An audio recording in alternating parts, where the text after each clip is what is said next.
দেখো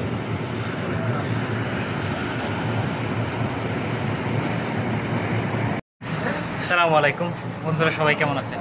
অনেকদিন পরে আর একটা ব্লগ ভিডিও নিয়ে আসলাম। ব্লগ ভিডিও বলতে এই যে জায়গা দেখতেছেন, এখানে আমার দুইটা ফ্রিজার বসবে, ফ্রিজারে দুইটা কম্প্রেসার বসবে। দেখেন এই যে এখন একটা 4 কিলো উঠাইতেছি, এখানে দুইটা মেশিন আমি এখানে উঠাইবো। এখানে 4টা ফ্রিজের 2টা কম্প্রেসার। এখন আজকে এই 2টা মেশিন উপরে উঠাইবো। দেখেন এখানে আমার কম্প্রেসার 2টা এখন ইঞ্চের মাধ্যমে আমি উপরে উঠাবো। এখানে দেখেন আমার 4টা ফ্রিজার, এই যে একটা ফ্রিজার, এই যে একটা, এখানে 3টা ফ্রিজার। এই হলো 3টা ফ্রিজার, 2টা হলো ডিপ ফ্রিজ এবং 2টা নর্মাল, 2টা হলো ফলের ফ্রিজ। আর একটা, এই 3টা ফ্রিজ আজকে এখানে সেটিং হবে। দেখেন এখান থেকে আমি কত করে দাঁড়ায় আছি, দেখেন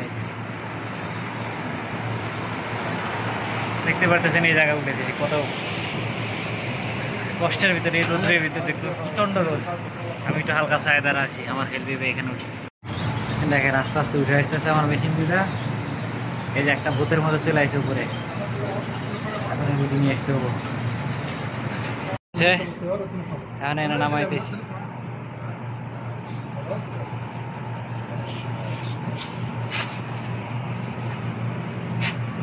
আবার এখন ঠেলার ওই কর্নারে নিয়ে যেতে হবে, একদম ওই কোনাতে সেটিং হবে 2টা মেশিন। একটা উঠাইলাম, এখন আর একটা চলতেছে, একটা ওখানে নামানো শেষ, আর একটা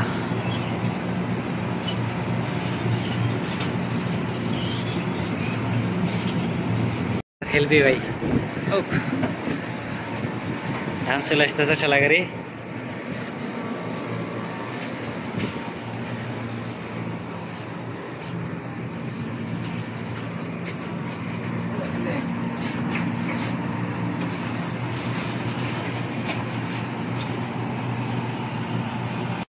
তো আজকের মতো এখানেই শেষ, 2টা মেশিন উঠাইলাম। এখন এখানে উঠে রেখে গেলাম নিচে। এখন ফ্রিজ হয়তো বা 2-1 দিন পরে হয়তো বা এসে সেটিং করব, তারপরে হয়তো বা একটা ভিডিও নিয়ে আসবো। তো যারা পুরো ভিডিও দেখছেন তাদের অসংখ্য ধন্যবাদ। ভিডিওগুলো ভালো লাগলে একটু লাইক কমেন্টস করে জানাবেন। আর এমন ভিডিও দেখতেছেন অবশ্যই পেজটা ফলো করে দিবেন। আর যারা ইউটিউব থেকে দেখতেছেন তারা ইউটিউবটা সাবস্ক্রাইব করে দিবেন। সবাই ভালো থাকবেন, দেখা হবে নতুন ভিডিওতে।